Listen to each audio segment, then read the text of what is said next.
Okay, now how do we find inverses using a formula? You're going to use the formula listed below, right here. So if matrix A looks like this, where A, B, C, D are the entries, or the values in those entries, then the inverse of A is going to be 1 over the determinant of A.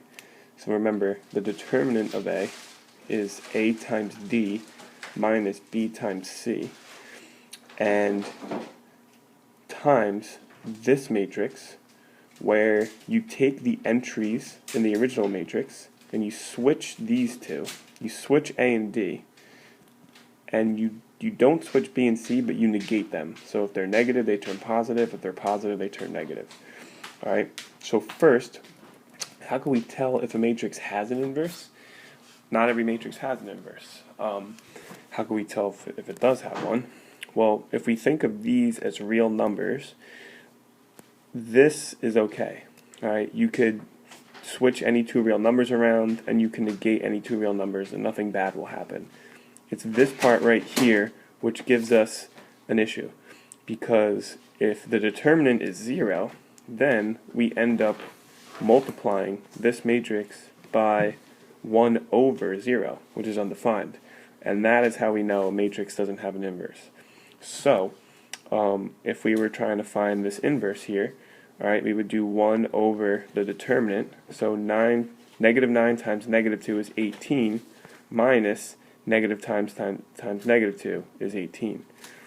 Alright, I could stop right there and know there's not going to be an inverse, but let's just keep going just so you can understand how to make an inverse.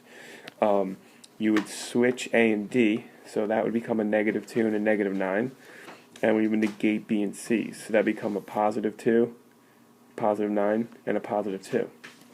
Now, this doesn't exist because it would really be 1 over 0 times negative 2, 9, 2, and negative 9, and that's undefined, which means that this matrix here does not have an inverse. Okay? This next one does, because if you find the determinant, 1 over negative 2 times 1 is negative 2, minus 1 times negative 6 is negative 6. Okay? We get 1/4. So since the determinant is not 0, this matrix has an inverse.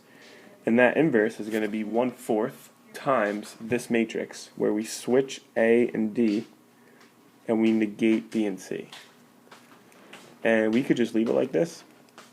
If you want to scale or multiply the 1/4 by everything and write it like this, 1/4, negative 1/4, 3 over 2, which is 6 times 1/4, and negative 1/2, that would be okay, and that's how the calculator is going to do it, but you're totally fine leaving it with this 1 over determinant outside the matrix.